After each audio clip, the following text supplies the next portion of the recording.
ladies with the style and the grace. Show some love to your sister, put a smile on their face. Go ladies, go ladies, go ladies, go ladies. Here to listen when you need me, when you up, when you down. Women make the world go round, no disrespect. Go ladies, go ladies, go ladies, go ladies. When you see your sheets fly from her head to her toes, you could call her love, cause that's the way love goes. Go ladies, go ladies, go ladies, go ladies. Please don't call her out of her name, she might. Go ladies, go ladies. Y'all, welcome back. Welcome back. Hey, y'all. Second show of 2026 for womanhood. And y'all know I have to drag Akila kicking and screaming to the womanhood show because she's a horror girl. Y'all know she does horror. But we're missing a couple of our people. So again, she plugs in as needed. And I surely appreciate it. Before I get to the introduction of our show, I just want Akila to say something. If she want to say something to the audience real quick. Hey, ladies. How y'all doing? How y'all feeling? If you are just here, that's all right, because baby, me too, by the skin of my teeth. Welcome to the show this evening. That's all I got. I'm so used to her saying, welcome to the shit show, the horror house.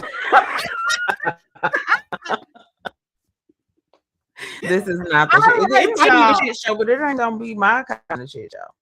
That it is going to be, and I'm not going to say polished and all political. Again, y'all know we give y'all our spin, our personal life, not nobody else's, our personal life beliefs. Things we have encountered, things we have experienced, or maybe things we have just saw in life. Akila is killing us with these titles in 2026. She is taking us down through there where we got to really dig at what is going on with us as women. So I know y'all been seeing the promo the girl putting out, but who told you that? And before we even after I do this introduction, we're going to come up and play the promo that she created because it kind of guides us into the segment for tonight. All right, y'all, get ready to buckle up. This is where we at. Before we ever choose anything, some damn body told us what was valuable, what was beautiful, what was safe, what was good. They told us love looks like sacrifice. Bullshit. Success looks like exhaustion. We both there. Beauty looks like shrinking. And worth. Worth looks like approval. Tonight, we ask one question. Who told you that? Where you get that from? Where in the hell did you get that from? And we'll be right back when we play our promo. Somebody said love means suffering. Somebody else said strong means silent. Somebody else said rest is lazy. And then somebody's dusty mama said marriage equals security. Who taught us that? We're talking about it on the next episode of Womanhood on the QOC network. Bam! There you have it.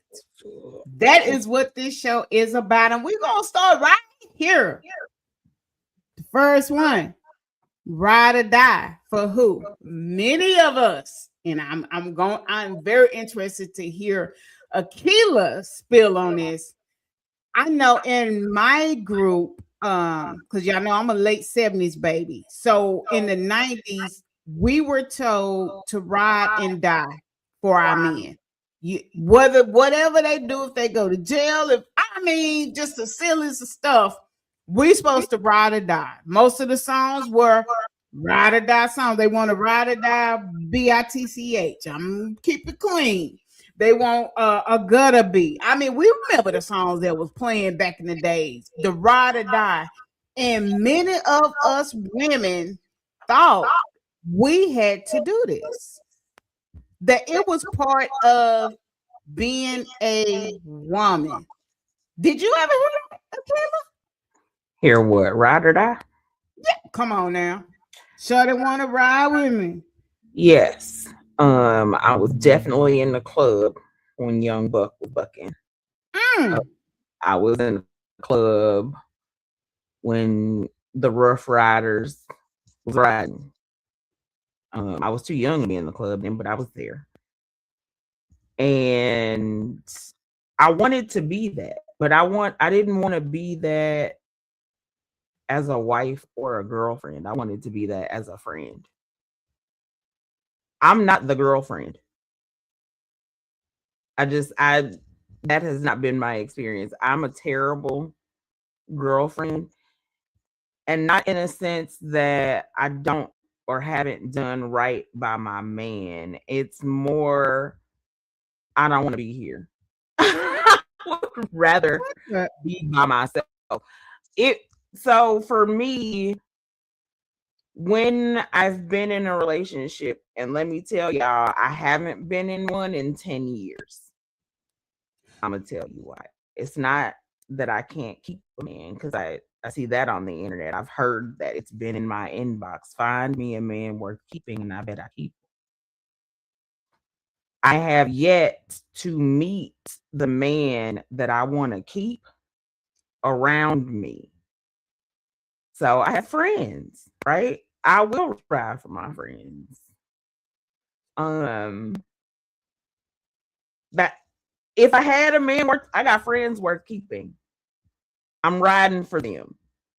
I got family worth keep. I mean, you can't really get rid of family anyway. So I got some worth it. I'm a ride for them. A man, where they at though? I ain't met them. And nobody ever told me to ride for no niggas. I'm sorry. I'm not keeping it clean for Egypt this evening. But nobody told me that. And I grew up with, like, my grandmother was married to my grandpa my whole life. They were married 50 plus years before my grandpa passed. And he didn't have no other family on the other side of town. I got an aunt and uncle right now. They've been married since I was 5 or 6 years old. I grew up seeing Black love. I don't want to be a wife. I'm sorry, not sorry. I prefer singlehood. I'm having more fun, even though I'm not having the most fun of my life right now. I've had it. It was better single. We're gonna talk about that. Cause You had a whole different experience. So Egypt's yes, and you throwing me totally off with your and I like it because we're different. I rather somebody be on a platform that has a different mindset than me, because I was the ride or die chick for my man. We were Bonnie and Clyde around this thing, which was crazy. I look back on a whole bunch of stuff. I could have got myself in jail. I could have got myself killed. And I still do that for my friends, those that I consider friend. And Keela know how I am about that friend word. That's a tender subject for me. But the relationship part, I was that ride or die girl. You call me, I got you. You need to start up I was the hood girl back in the day. And I'm like, oh, now this the killer part.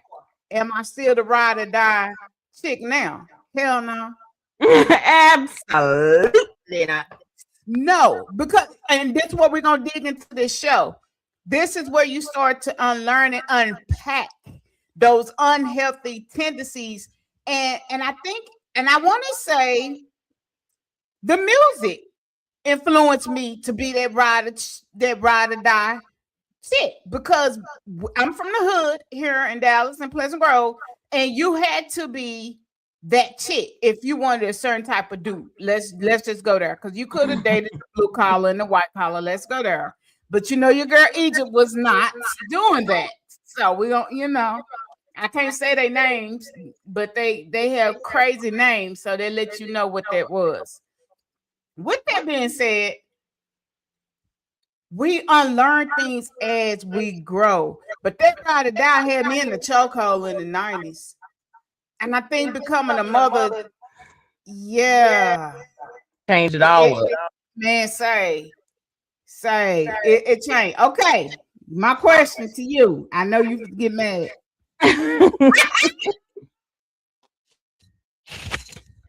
What were you taught love should look like?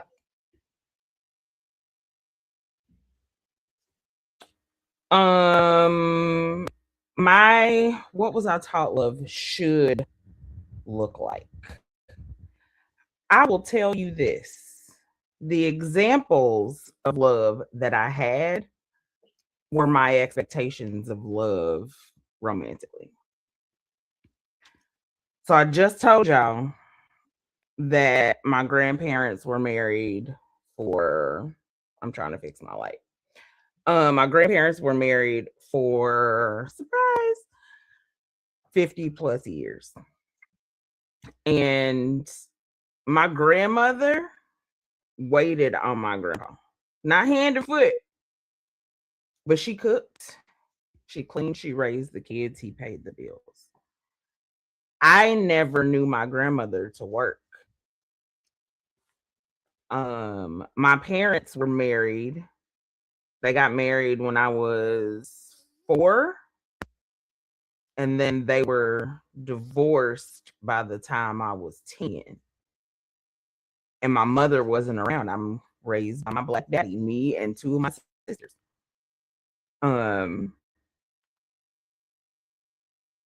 The way I didn't know that he loved my mother until I was in my 30s. And I learned that from experience, reading his conversations about her. I was like, this nigga loved my mama. Now, whoever my mother is, it was not a wife. My mom married once and never again. I think I'm a little bit of my mother. So to answer the question, because I went off on 17 tangents, I was taught that love looks like sacrifice. Okay. Love looks like the fear of God. Mm-hmm. Love looks like acts of service. Love never looked like physical affection or physical touch. It never looked like that. It looked like intangible things. But things that you can't touch the thing, but the thing is touching you, baby. That's what love looks like. That's what I was taught love looks like. Okay, and so where they at? Oh, y'all can't love nobody the way my grandpa loved my grandma. Okay, so stay right there. Stay right there with your mindset, because this is where I'm supposed to go. I'm supposed to ask you something. I experienced that too, because my mom and dad was married forever until he got up out of here. Was it a healthy marriage? Looking back on things, no. But did he do all the things that we so-called require men to do? Yes, he did that. So you said that you watched your grandpa love your grandma. When we are young women and we are observing love from our grandparents or parents, are we looking at that with rose-colored glasses where it looks fairy tale? And then when we get our own relationships, we're like, oh, hell no, this ain't what I saw Granny and Grandpa do. Do you think that might be key to some of our problems with us trying to be in relationships now in 26? No, because I think that we weren't looking through rose-colored lenses. We were looking through child-colored lenses. Okay. Hey, Quincy. What a child sees versus what an adult remembers. And hey, Brandon, how you doing?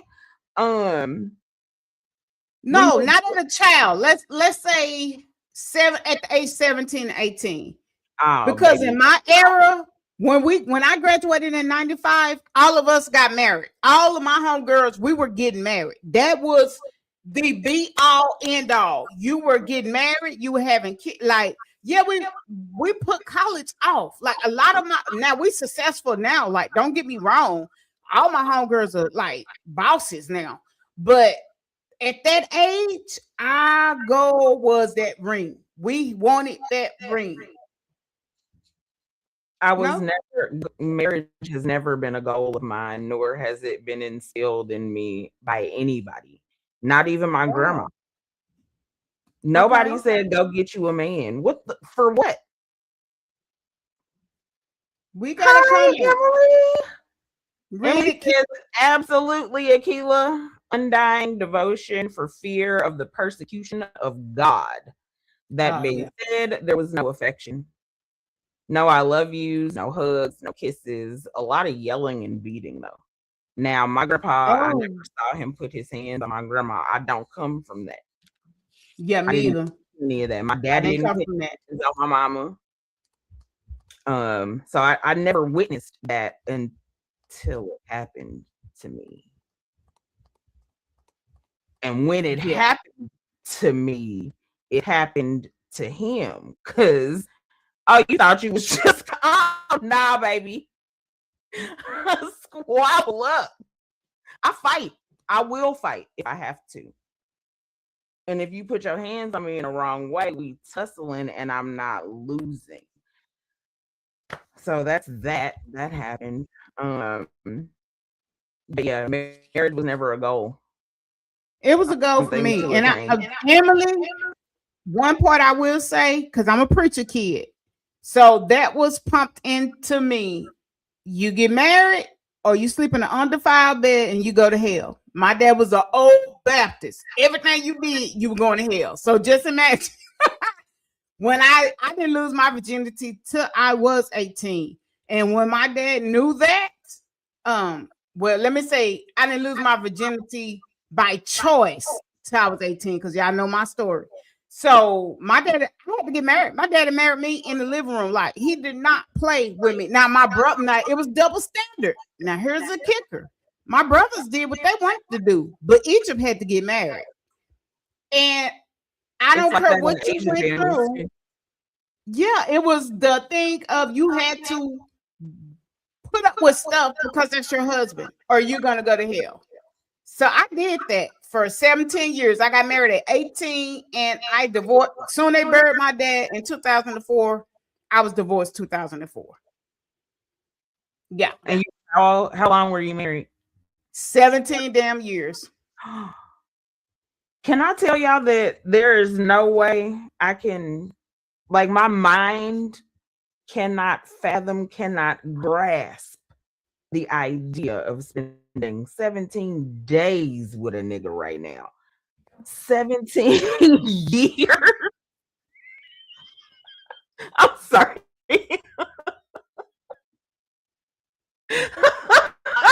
If you listen, hell, I can't take it no more. Baby, what? Jesus. You were a baby. I was 18. A baby. I was 18. All of my homegirls were married. I wanted to be married. I wanted the American dream. I wanted the husband. I wanted the house. And of course, it didn't map out like that. Because I couldn't have kids while I was married. I was diagnosed with a condition at that age where they said I never could, but y'all know I got Scooter now. So, you know, God is funny like that. But yeah.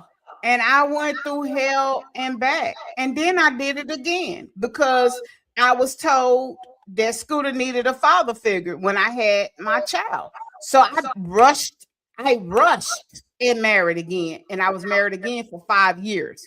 So I've been single school 7, 8 years now, and divorced from the second husband that amount of time. And I'm like you, I'm not looking for it. Like, do I want a partnership? I would like to have somebody I can call up and, when I have a bad day, just to hear somebody else. But I don't know if I want the traditional. I view on traditional marriage again, and I'm gonna be honest. Emily wants to know, Egypt, growing up in that sense, did you also feel like much more was always expected out of the daughters than the sons? I am one girl out of 6 boys. So I carry the weight because my daddy was like, you're not going to carry that name and be a hoe. You're not going to do that. Okay. That part. So Emily, yes, the pressure was real.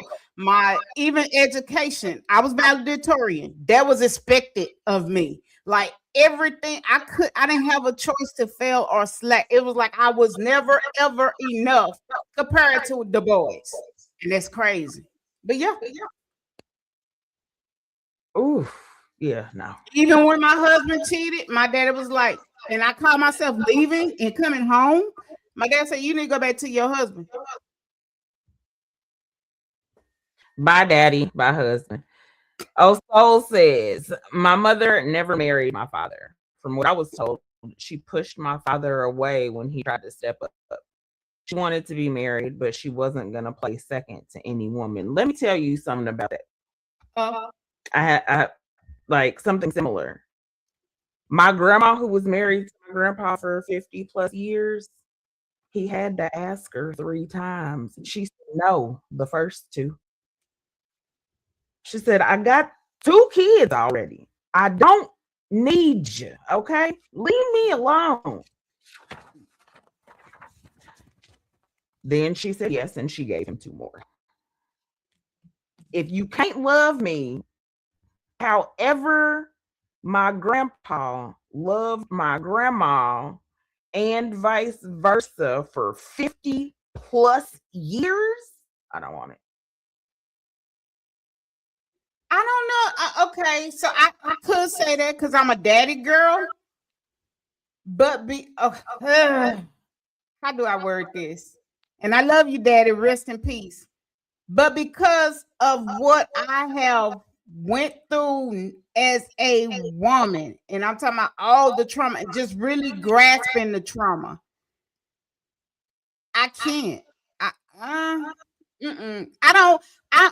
can't say I want you to love me like my dad loved my mom. And I know he did. Let me not take nothing away from that. I will say this. I do want my guy to love me like he loved God. And y'all know I'm spiritual. So me and Akila stuff gonna be totally opposite, y'all. It's gonna be totally opposite. But the way I fear God, not because he's God, but because of who he is, if that makes sense. So, and it may not make sense to a lot of people. So I'm not getting churchy tonight.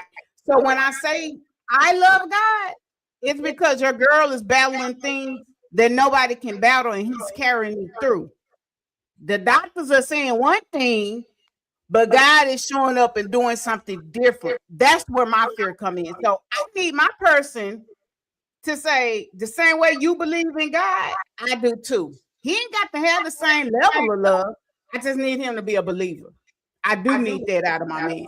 But it sounds like you need him to be the same kind of believer that you are. My seed might be a mustard seed. Like right now, I'm a mustard seed. And he might have faith to move mountains. Okay. No? And I'm saying we got to go and pray and we got to be at church Monday through Sunday. No, that ain't what I'm saying. I'm sorry. Emily says, oh my God. Well, you are amazing. She's saying this to you, Egypt. You grew up with them, not in spite of them. That was all you. Thank you, Emily. And it took me a while, Emily, to... Yeah, she just made me tear up because everything I do it's still for my dad and my brother. Y'all know, but I lost both of them. It's yeah, we're not gonna go there. But my protection, which is my dad and my brother, they're both gone. So I still live for them. And it took me a couple years ago to say, Egypt, they not here. They can't, why are you pushing yourself so hard? And everything I would do, I would be like, oh, Dad, I hope you can see it. This for you. Even the car I bought, because my dad was a Cadillac guy. So I went to Sewell. I got the baddest of the baddest. And I'm like, Daddy, this for you. And I had to like, Egypt, what are you doing? Like, they can't, it's like I'm still searching. That little girl is still wanting that validation and that approval from them. And that's something I think us as Black women that has both parents, where we're seeking that approval, that can become tricky when we're trying to date in the real world. Because then we start seeking validation from social media and from the internet. Yeah. Brandon said, you're watching Womanhood on the QOC network, brought to you by, y'all see it, I ain't saying it till they pay us. Because Emily trying to make me go there, and I'm not going down through there, and I'm having a hot flash too. She having a hot flash. Let me show y'all why I'm not.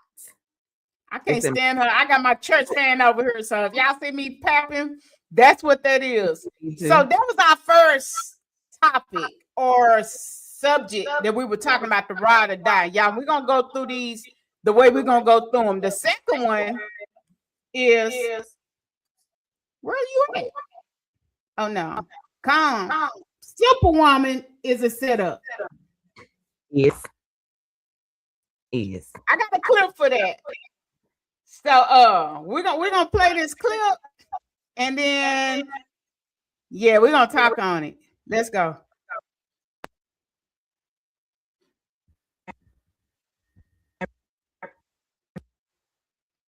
Well, or not. I think. Now it been playing all evening. Hold on, y'all.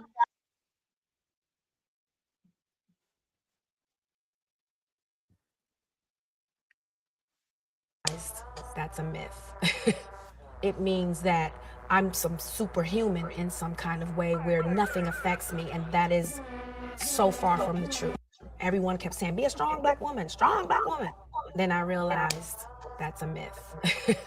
It means that I'm some superhuman in some kind of way where nothing affects me, and that is so far from the truth.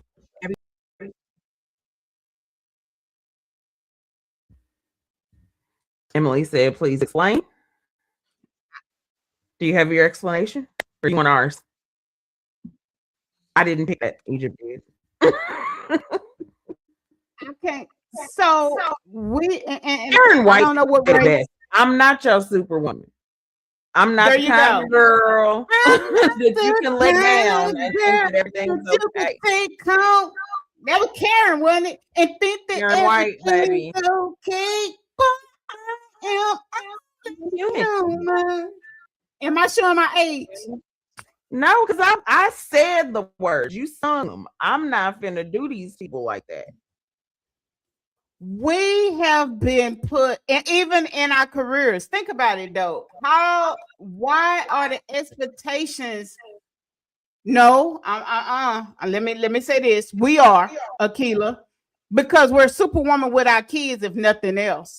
Let's take the men and I'm not superwoman with mine. Yes, you are. No, I'm not. She got a roof over her head, right? That is not super. That is bare minimum. Sure her needs are met and her wants. Minimum. I witnessed you be superwoman. I witnessed you do this. No, ma'am, you're not going to do that. When? Ain't nothing super about bare minimum. I watched you come up with stuff I watched you do things. So yes, ma'am, in my eyes, you are a superwoman. I ain't gonna tell you to take the title, because I think it's a curse when we say that we're super. That gives us, it puts stress on our body. It's Black women, women in particular, our heart attack numbers are going up. I am a part of that. I had a heart attack in 2023. Yeah. So we take on so much because we think we have to prove not only to our kids, but we have to prove to the world that we are worth it. And then my question is, who told us we have to do it all?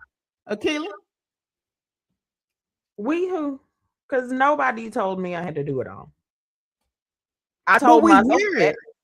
I told myself that. I've never been one. I've never been a keep up with the Joneses kind of girl. I've never Okay. been highly influenced by social media or the media in general. I've been influenced by family and myself. No, if I ever tried to be Superwoman, I told myself. And I need belts ass. Brandon says, when I think Superwoman, I think of my granny who raised 4 kids and had 2 jobs and had Wow. hot meals ready 7 days a week and made their clothes. That's my grandma. See, 4 kids, would feed everybody, anybody who came through her door. You hungry? This lady was making my grandma in the 90s and into the 2000s would not run from Jehovah's Witnesses. She let them in her house. They pull out their pamphlets. She asks them, "Do you want some coffee?" Because she finna go get her Bible, baby. We can tit for tat, verse for verse in my living room, in my grandma's living room. She made my prom dress. She made a couple of dresses for my sisters. My mama used to make my clothes.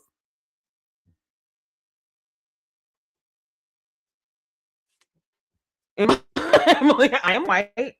So I want to make sure there isn't another aspect of this that I may not understand or am unaware of. As a woman in general, I feel like we have so much more put on us in society. I think that the expectations are high. yes.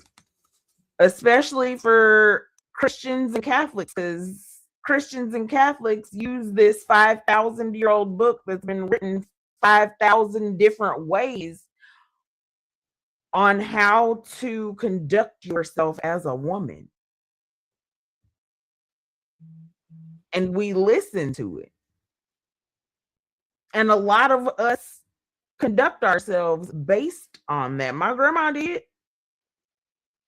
does, and she has dementia. Her children are keeping her who she is, and it is keeping her alive longer, and she's happy. I think we have more put on us because now we have the pressure of how we are supposed to look while doing everything. Our presence, our looks, our hair, our makeup, and social media is becoming a factor in a lot of this. You can go on TikTok and scroll and scroll and scroll, and you be like, "Oh, she get up, she got this face routine where she does all of these blah blah blah," and then it's me that get up and wash my face and brush my teeth, and I'm at the door per se. But the stress of being a woman and to look good in being a woman, and then to come back to people body shaming us or us under pressure that we don't look a certain part. So now we're going under the knife to get this so-called image that we think we should have, and we're jacking ourselves up because we still mentally not ready and we're not dealing with the woman issues and the stuff we need to deal with. And so we got a world full of BBLs and tummy tucks and 360s, and everybody feels entitled. Where's just the everyday mom that just get up and make things happen? I'm with Emily. I'm not on. I will say this, Emily. Don't take this the wrong way, because my family is so mixed. It's crazy. Even my mom is white, black, and Indian. So with that being said, the pressure is more on blacks because the numbers are higher. with us being single moms, with the men being absent and not stepping up.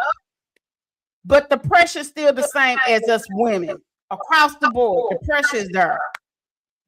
I don't know. Emily said, I feel like, quote unquote, simple means not throwing a fit about your situation. To me, that means either well-heeled or stuffing that crap way down, stuffing that crap way down, which causes trauma. And then a lot of us grew up in a time raised by people who told us to shut up. We have voices or go pray as children. Mm-hmm. Or go pray. Well, who am I praying to and what am I supposed to say? And is that going to fix it? Is it going to fix it? I don't know. They don't fucking know either. It's what they were told to do. Well, I prayed. Did it work? It got me to 49. But guess what? I still had to go to therapy. And me and Akila talk about this all the time. I had to go to therapy at 47. And I share stuff with Akila, and Akila probably think I'm crazy.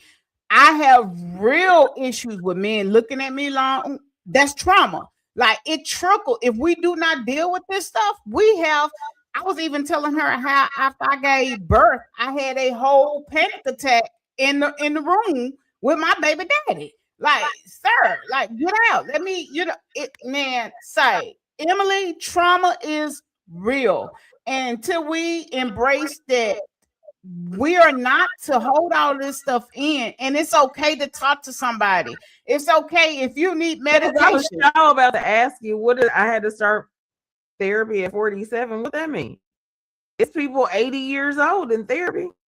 Well, I thought I know what I meant by that is I thought I wasn't gonna never need it. I thought prayer and God was gonna carry me through. And that's the problem. Somebody told you that it's something wrong with you if you go to a therapist. Who told you that? It was just never talked about in church.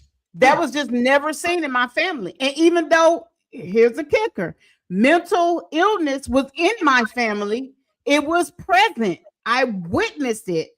It was never someone that said, you know what, I'm going to a therapist today. I'm going to talk. I have a cousin that was brutally murdered. Her kids watched and witnessed this. They didn't get no therapy.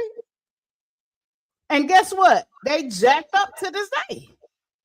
That's sad. Because somebody should have said, you know, we can't help you with everything. Let's go get you some help. Let's go talk to somebody.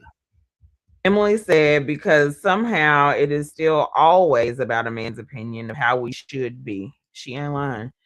I'm getting tired of this scenario, especially when most fathers seem to be absent and the women are the ones working. Mine is absent. I don't even know where he is. My son hasn't seen his father since he was 6 months old. I know where Hendrix's daddy is at. I don't even know. I know never put him on that he's in, but my uncle asked me today if I keep in touch with my youngest daughter, and I said, well, he don't keep in touch with his youngest daughter, so what I'm keeping in touch for. What's up, Prime? Hey, Prime. I mean, I know where he is. With him. I don't talk bad about him. I don't talk ill about him. I never placed him on child support. I never sought child support. My son is a junior, so he's named after this man. But when my son gets older, I don't, and he's asking questions, I'm not going to lie to him. I am going to speak facts and then let him get what he needs to, out of that. The privilege. Sometimes you don't know. It's not every question don't need an answer, because every answer is not ready to be received. I feel like with children, that when you know your kids, but children, one, are not dumb. Two, there are topics that are age appropriate. Yep. And there are topics that are not. When my 12-year-old started asking me, and Hell yeah, Prime. Those kind of daddies need to be football tackled. I agree. Hey, Michael. How you doing this evening? But when she started asking about her dad, she was 7. And no matter what it is he and I went through, none of it had anything to do with her. So I've only shared good things about that man. Yeah. She don't like him. And that's his fault. I didn't do it. I don't talk about you at all. But when she brings you up, I only have good things to say. Because why the fuck not? He ain't my man, but he her daddy. Why would I say anything bad about him? Yeah. Because we laid down with him, so it was something there. If we really want to be grown, let's be grown and hold ourselves accountable.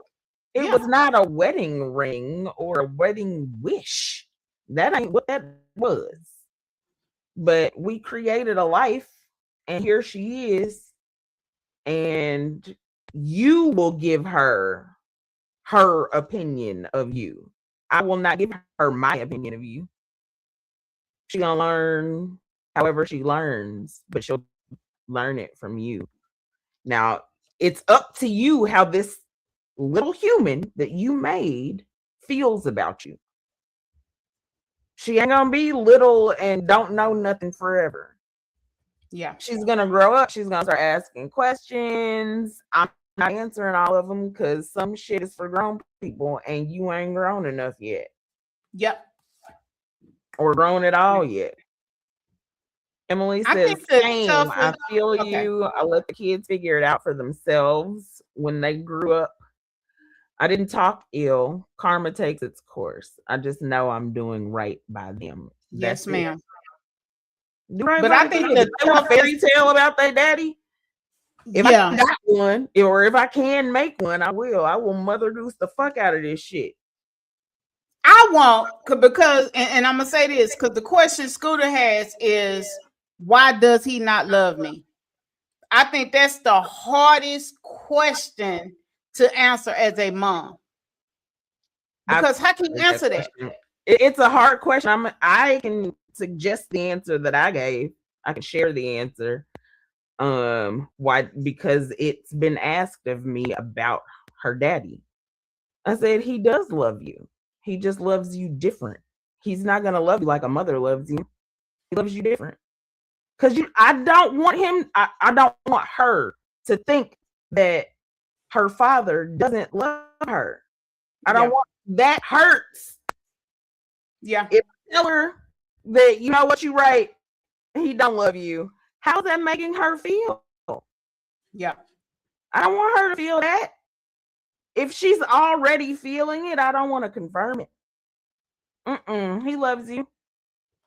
He ain't nobody gonna love you like I love you, but your daddy loves you. Well, I didn't answer mine that way. Ice cream? Like, I ain't going through there with no kids. I didn't answer mine good like that. I just told him when he gets old enough and his father ever reaches out to him, you ask him that. But I told him that's a good answer. Yeah. But it also confirms that his daddy don't love him.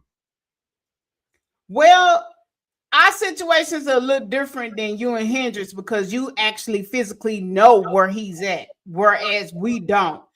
And the last message Scooter has had was bad. The last one. So he got a voicemail from his dad, and it was bad. So I'm gonna leave it there for public sake and for my child's sake. But so Scooter knows, if that makes sense. Emily said, now that my kids are grown, what they've expressed is they were worried it was their fault they did something wrong. Yeah. Yeah, you gotta get that worry. Worry is not for children. I don't believe it is a fear. Yeah. So you got to get that off of them. You don't want your kids to worry, and when they do, you live like you gotta, as mama, big mama, whoever you are, you have to ease that pain. That's part of your job. That's part of your job. We didn't get our pain eased, and we've had these conversations about the way we're raising our kids versus the way we were raised. Some of that shit was right. Some of it was right, and a whole lot of it was wrong. It's like if you grew up in the 70s and 80s, early 90s, you know, like we basically all grew up the same. Our worlds were small. Mm-hmm. Family and friends meant everything. Now, family There was no and internet. friends, no, there was no internet. There was barely a cell phone. Yep. People over here.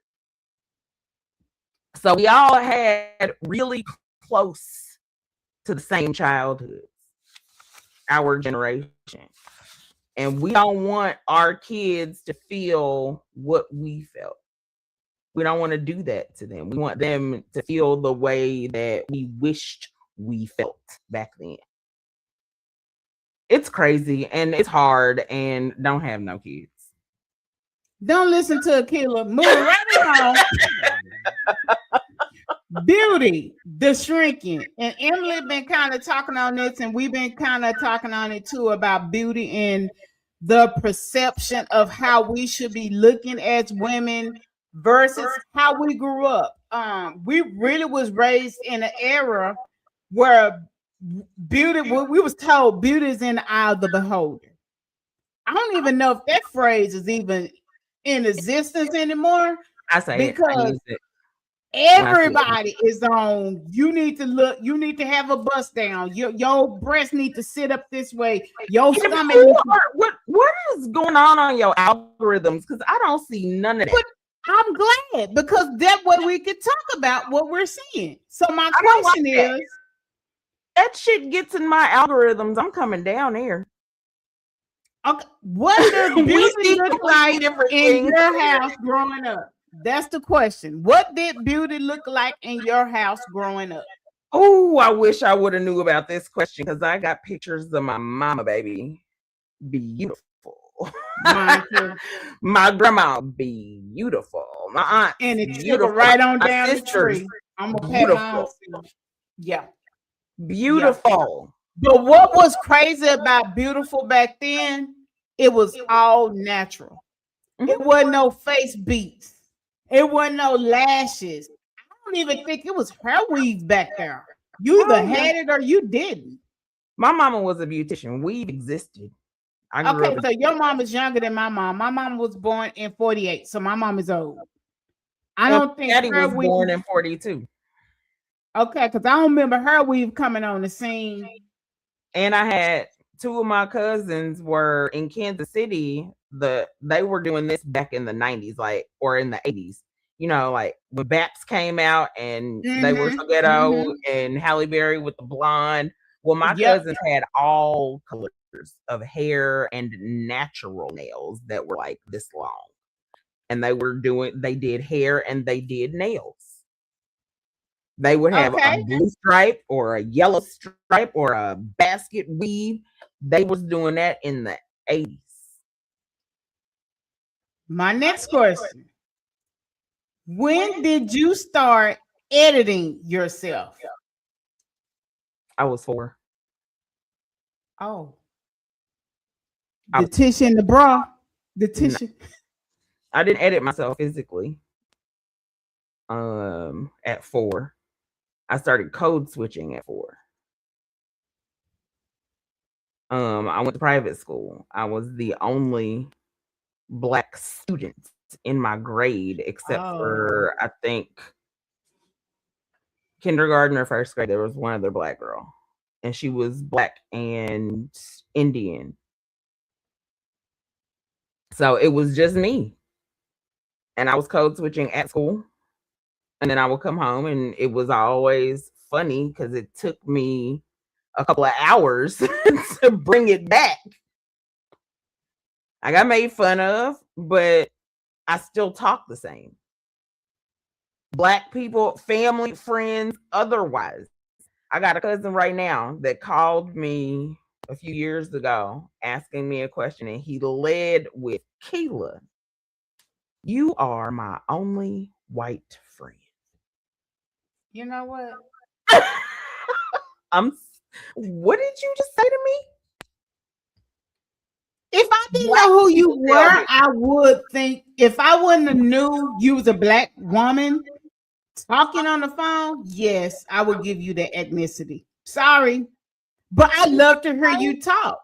So I don't, I don't know. I can communicate. No, and that's a good thing.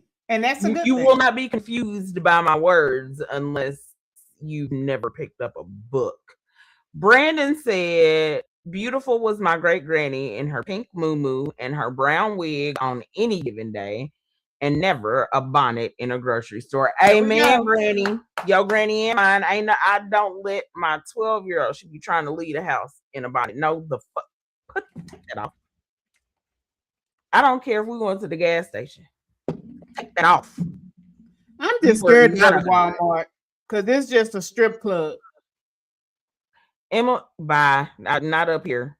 Emily says, yeah, here's where my trauma starts from a very young age. It was psychotic. It was not okay. My mom had major issues and projected them onto me, and I still suffer from it. And that, so we knowing what our trauma was, right? And now that we have even the term trauma, because we didn't have that back then. Trauma back then was the ER and you're missing a thigh or something. That was trauma. Now we recognize trauma. We recognize the potential of trauma and potential trauma. So we don't want to traumatize our children. I'm not doing that to my kid. And this, fill in the blank, this thing has the potential to have my baby lying to a therapist in 30 years about what happened. Now, please go to therapy. Mine been in therapy since she was 7. Please keep going. Forever. I think that we all normalize therapy. We all need somebody who does not know us to listen to us. They don't know us, but they know brains. They know things we don't know, right? Because we didn't go to school for psychology or psychiatry. No. They know things. Emily has a degree in psychology. She knows things that I don't know. Well, you need to come on the show. We need a woman psychiatrist. We have a man psychiatrist. Shout out to Damani, my big black therapist. Emily, I would love for you to come on the womanhood show and bring the therapy side to womanhood, because we had it for the men. We just don't have it for the women's side. So that would be awesome. Brandon says trauma was wearing that overnight with pink moisturizer to keep the curl fresh. Brandon, put your phone down. Just let yourself. Brandon, give me your phone. Hand it over, sir. I will say this, because I know we're coming up on our time too. It's good to deal with trauma. That way you would not trauma bond. Some of the mistakes we make when we don't heal and we don't deal with trauma, we find that same trauma in people, and that's our biggest downfall. I've done it. I am guilty of it. This season, I will say this, and I'm gonna wrap it up kind of short. My season I call this a season of loneliness. And when I call that it's because I'm really dealing with Egypt. I'm really dealing with the little girl issues that I never dealt with, and I buried them. And at my big age of 49, I'm looking at the molestation, the rape. I'm looking at the failed marriages. I'm looking at all the things that happened to me that I never did. I haven't even grief. I haven't had the time to process, and I'm learning how to process it. And I realize it takes more than Jesus to do that. And I'm a preacher kid. So for me to say that to you guys, it took me calling, like Aki was saying, somebody that didn't know me, that didn't judge me, that wasn't going to have nothing to say, no clap back or could go back and share my secrets. Yeah, I understand we go to Jesus because he's not going to tell our secrets and he's not going to. I get that. I get all of that to those that watch. But me being able to pour into somebody and somebody say, you know what, you're right for feeling that way. That understood what I was going and say, you know what, if you need some medicine, let me go ahead and write, because it was bad where I was telling Akila about the nightmares I've been having lately. It was bad where I had to take medication to go to sleep. And that's okay, because guess what? I'm not repeating those cycles. I'm not trauma bonding with people that I felt had the same trauma as me, because that's not helping me. I need to go to a different place and a different level. So my this little span that I'm on or journey I'm on, it's personal.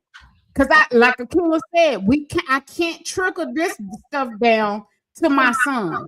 He doesn't need to sense the things that I'm going through as his mother. He needs to see somewhat sense of normalcy and heal.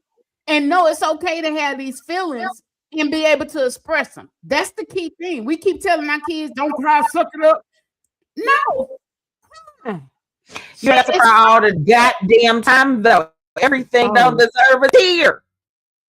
Because I said no. Get your ass up off. We'll be right back. I'm about to feel her. I'm sorry, y'all. You can cry, but you don't have to cry all the time about everything. Oh, Emily, help. Help. And she's just going to say, yes, ma'am. Help. But nobody, I'm not telling my kid, don't cry. I've told my kid it is okay to cry. Yes. Are you bleeding? No. Do you want to? Okay. Go do what I said. Yeah, ignore Akila. I'm sorry. Emily, I'm gonna need you to take on the patient. Jesus. These kids, Emily, I told you before, and I'm gonna tell everybody watching. These children are sensitive because we made them that way. Trying to protect them from some shit that we went through. Yeah. I agree to that. Made them sensitive. And then somebody said, hey, give them participation trophies. I want to smack the shit out of whoever started that. Y'all just say the word and I'll mute her. I promise you I'll mute her. Y'all just say the word. Though, this is why I feel that way. It doesn't teach the children how to lose. I agree. You cannot grasp what it means to win if you've never lost. If all you ever do is win, no matter what, you will lie. I'm looking for a solution. Seriously. Yeah, the all inclusive should be for resorts. We don't like the kids don't know how to lose. So then they tantrum and cry. What is you crying for? Well, guess what? Some of the adults don't either. Therefore, suicide. It's and therefore killing other folks. And all inclusivity. It's because nobody taught them to lose. Nobody allowed them to learn to lose. Even when it comes, I saw this video. Even when it comes to like video games, we had video games. Yep, Mario Bros. Our video games ended. Theirs do not. Yeah. Their games go on and on and on. They don't know how to lose anything. If they play a game where they lose things, like in Roblox, people can steal your shit in Roblox. Mine got her shit ganked in Roblox, and I watched her lose her mind because somebody took something from you. Well, what, you just don't lose it if somebody steals something from you. When you become an adult, you have to know how to lose and what to do after. It turned into everyone looking for a reason to stand out and be different, hence the new identity crisis. Totally, Emily. Identity crisis. I saw a video Identity today. This crisis. lady identified as a dog and got attacked by a dog. I'm finna put you. Don't worry. I'm finna mute her right now. She muted. She'll have to unmute herself. I muted her. I'm sorry. I can't keep doing this. I'm not Not difficult. Emily, identity crisis is so big. I know we had it when we were younger. You know, we tried to find a way to fit in. With us, it was mostly the hairstyles and stuff like that. But right now, with this generation here, if I talk to my son, I said, "What are you gonna be?" I'm gonna be like Casanat. No, that may not happen for you. Now I'm gonna be a rapper. Where the hell that come from? You don't even like reading and writing sentences. Like, well, what are we doing? What are we talking about? I mean, they are associating to whatever is cool. But what's so scary about this is our age group is going through identity crisis. They don't know their roles anymore. I don't want to be a granny. I don't want to be a mommy no more. I want to be. I'm fist muted. Don't worry about it, Emily. I got it. But I'm serious. We all are going. It's like we grow up, we hit a patch, and then we trying to self-discover us again. Like I just said it. I'm trying to self-discover who. But just imagine this new generation with no role models. Like my son was fascinated with Jesse Jackson dying. It took him dying for him to realize what that man did. Who in this new group or this new generation is doing what the people that did for us do? That's crazy. Look at there are a lot of them. They exist. There are young children who are geniuses. There are young children who are highly fluent in politics. And I'm telling you, you need to come over to the dark side. My algorithms show me Black excellence. I see Black excellence and I see the crazy stuff too.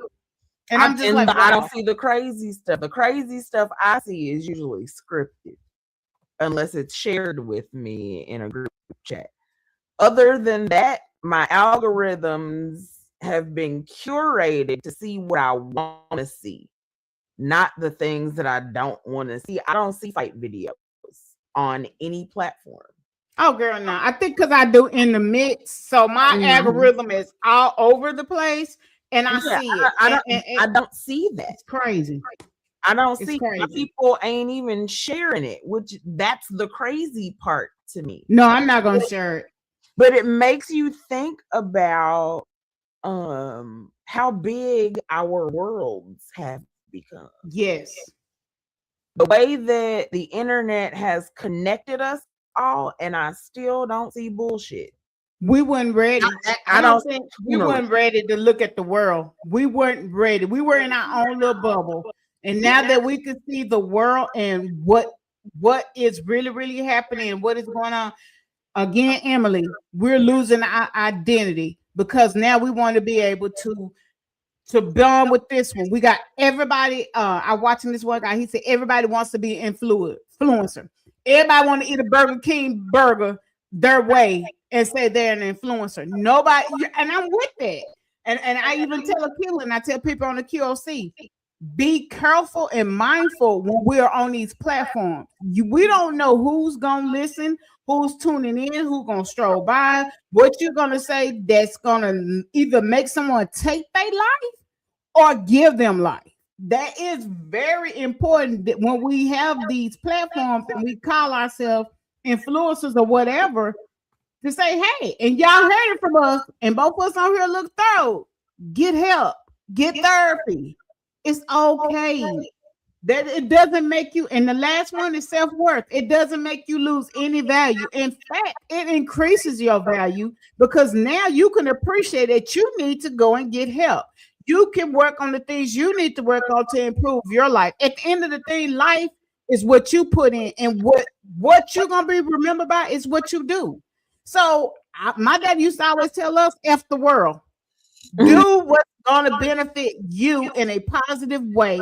Be kind, be loving, and don't be out here, just living reckless. I mean, that I don't get why we in the turmoil we I've are in. heard Like, this saying that I will carry with me and into my death whenever that day comes.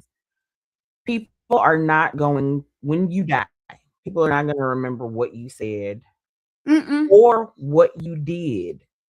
They're going to remember how you made them feel. Yep. That matters. And my aunt said it to me recently. Impact matters. Exposure matters. Impact does too. How did you make them feel? That's what they remember. So no matter what you say, what you do, how you make a person feel is what matters. Even in death. Now, Emily says, my youngest daughter is special ed and always did the best in predominantly Black public schools. They encouraged and supported her. Damn right we did. All other schools couldn't handle her and kicked her out. Baby, they didn't want to. We are welcoming. We are we are not the scary ones. Sorry, Emily. It's yo people. I love you. But your people are the scariest. I didn't want to say it, but okay. Yo, but she know. It's white people. Scary. Been scary. It ain't us. Cause Scooter's on an IEP, and yeah, I could tell the difference when he is around. I hate to say this, to be racist, more Black kids and students and teachers versus when he's around a white teacher that is teaching that type of class. There is a difference, and I think it's just a learning curve. I don't want to say curve. It's just like it's the patience. It is very different, especially with newer teachers. Now, what I will tell you about the grade school that I went to when I was the only Black student in my entire grade, when I was in 5th grade, one of my cousins asked me, how many Black people go to your school? I didn't know. I didn't care to count. I loved my school. I took the yearbook in 5th grade and counted how many Black students were there, including myself. There were 5. The school is daycare through 8th grade. It's 5 of us. I did not care. I loved school. My teachers never gave me any racist problems. I didn't have a racist teacher. I also didn't have a Black teacher. I didn't get a Black teacher until I went to college. But I got niggas at home all day, every day. My daddy was a Black teacher. I'm just a muter, Emily. And I can unmute myself. I don't know why she. I don't even know why I didn't even want to be here. The show was who told you that? I can't stand her. Who told you that? And what we talked about were myths that we were told as young women of what we should be, what life looks like, marriage, success, power, dealing with self-worth. We talked on beauty. We even talked on just being, getting help. That's what this show has been about. And also now, how do we go about unlearning some of these things that we were taught that we have found out don't work anymore or were myths? They were just myths that were just passed down. I want to make sure that everybody sees this comment from Emily. At what point does it stop being racist, though? Can we look at statistics? I'm all about proof, and my main question was always why there seems to be different stipulations for teachers. As far as what, Emily? Even like we trying to close the show out, we're 10 minutes over, but what teacher stipulations do you mean? but different stipulations were put on different teachers. Because my race, as far as teaching, or you mean the race of the teachers? The race of the teacher or the students? I will tell you, I can't speak from a white person's point of view, but as a black person who grew up without black teachers, I wish I had one.